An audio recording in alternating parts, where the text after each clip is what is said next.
الناس يلا እንዴት አዎ እፎይም እኮ እነሱን ምን ሲሳደቡባቸው ነው የተናገሩት እኮ ረሱልንም ያሰደቡት እኮ እነሱ ናቸው።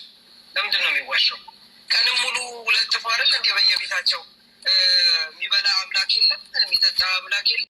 ለአህባሾች ቻሌንጅ አቀርባለሁኝ። ሰላም አለይኩም እንዴት ቆያችሁ? ይህን ቪዲዮ ሼር አድርጋችሁ ለአህባሾች እንዲደርስ አድርጉ። ንጽጽር ላይ የሚሰሩ ወንድሞች የኦርቶዶክስ አማልክትን ስለመሳደባቸው መረጃ አምጥተው እንዲያሳዩን ነው ቻሌንጁን የማቀርቡ ለአህባሾች ማለት ነው። እኔም ሆንኩ ንጽጽር ላይ የሚሰሩ ወንድሞች እነ ሁሱ ሌሎችም እነ ኡሳማ ኦርቶዶክስ አማልክቶችን ተሳድበው ከሆነ መረጃ አቅርቡ። ከኔ ጀምሮ ይቅርታ እንጠይቃለን። በእርግጥ አህባሾች ኋላ ቀር የእውቀት ግንዛቤ ስለሌላቸው የቡና ወሬ ነው በየቲክቶኩ የሚያወሩት። ካሁን በፊት ተናግሬያለሁኝ። የኢትዮጵያ ኦርቶዶክስ ተዋሕዶ ቤተክርስቲያን ኖርማሊ የኦርቶዶክስ ቤተክርስቲያን ምንድን ነበር ትራዲሽናል ቸርች እንደምትባለው የአህባሽ ማህበረሰብ ትራዲሽናል ፒፕል ነው። ኋላ ቀር ማህበረሰቦች ናቸው።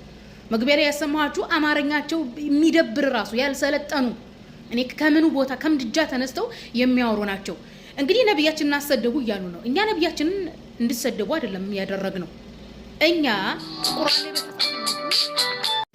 አህባሾች ከተራ ሐሜተኛ ቲክቶከር የዘለሉ አይደሉም። የቁርአንም ሆነ የታሪክ ምንም አይነት ግንዛቤ የላቸውም። ቁርአን ላይ ቢያዩ ጣዖት አምላኪዎች ነብያችንን ምን ይሏቸው እንደነበረ ይገነዘቡ ነበረ።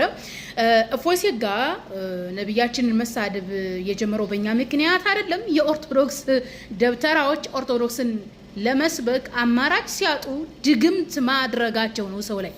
ኦርቶዶክስ ደጋሚ ናት የሚለው በኦርቶዶክስ ላይ የስም ማጥፋት ዘመቻ ሶሻል ሚዲያ ላይ ሲወጣ ማህበረሰቡ እንዴት ኦርቶዶክስ እንዴት ድግምት ያደርጋሉ የሚለው ነገር አበሳይቶት በዚህ ምክንያት ነው አንደኛ ነገር የጀመረው። ሲቀጥል በመሳደብ ታሪክ የኦርቶዶክስን ቤተክርስቲያን የሚቀድማት የለም።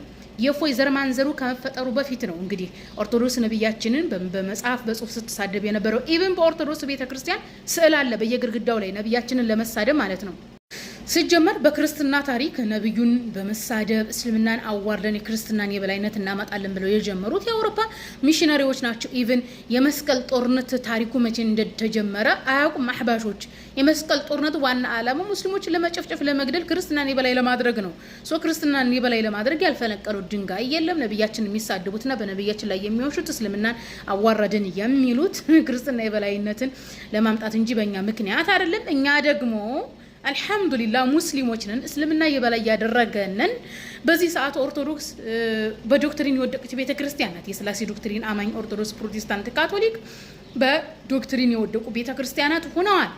ስለዚህ ማዋረዳቸው መሳደባቸው ራሱ ጥቅም ላይ አልዋለም፣ ጥቅም አላስገኘላቸው።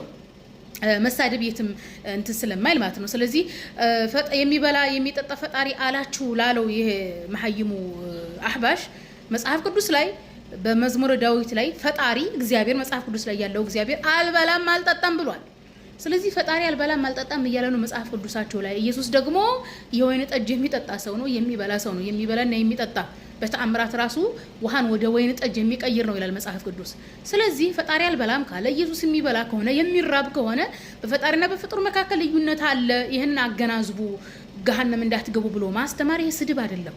ነገር ግን እውቀት ለአህባሽ ስድብ ነው። በነገራችን ላይ የኦርቶዶክስ ቤተክርስቲያን ከዛሬ 1500 ዓመት በፊት የተፈጠረች ቤተክርስቲያን ናት። ዲዮስቆሮስ በሚባል መነኩሴ የተፈጠረች ቤተክርስቲያን እንደመሆኗ መጠን አህባሾችም በግለሰብ የተፈጠሩ ስለሆኑ በቁርአንና በሐዲስ የሚመሩ የእስልምናን ታሪክ ወይም የቁርአን እውቀት ስለሌላቸው ነው እየወጡ እንደዚህ ለኦርቶዶክሶች ግብአት የሚሆኑት እንጂ እንደው ሙስሊም ነን ብለው እንደውም ዘረት እውቀት እንደውም ዘረት ዒልም ትንሽዬ የታሪክ እውቀት ቢኖራቸው ትንሽዬ የእስላም የቁርአን እውቀት ቢኖራቸው እንደዚህ አይነት ተራ ቲክቶከር ሐሜተኛ አይሆንም። በቃ አህባሽ ከተሳዳቢነት የዘለለ ምንም ጥቅምና ፋይዳ የላቸውም። ተግባብተናል። ስለዚህ ኢየሱስ ሰው ነው ብሎ ማለት ስድብ አይደለም። ይሄን ይመስላል። እኛ በኦርቶዶክስ አማልክት ተደርገው የሚመለኩትን ፍጡራኖች እንወዳቸዋለን፣ እናከብራቸዋለን፣ ክብር አለን። ስለዚህ አንሰርባቸውም። ግን ካፊሩ ዓለም ኦርቶዶክስም ሆነ ፕሮቴስታንቱ በነብዩ ስለሚናደዱ ስለሚቀኑ ለነብዩ ክብር ስለሌላቸው ይሳደባሉ። ነብያችን ምን ብለዋል? እኔን የማያቀኝ ነው የሚሰድበው ብለዋል። ውሻ የሚጮህ የማያቀው ላይ ነው። ነብዩን እኛ እናቃቸዋለን፣ እንከተላቸዋለን፣ አማላጃችን ናቸው፣ ያለ መልእክተኛ ናቸው፣ እናምንባቸዋለን። ያለ ሰላም በስታቸው ላይ ይሁን ስለምናቃቸው ማለት ነው። ውሻ የሚያውቀው ላይ እንደሚጮኸው ሁሉ ካፊሮች ዛሬም ነገም መጮኻቸው አይቆምም። ይህንን ሸር አድርጉልኝ አህባሾች።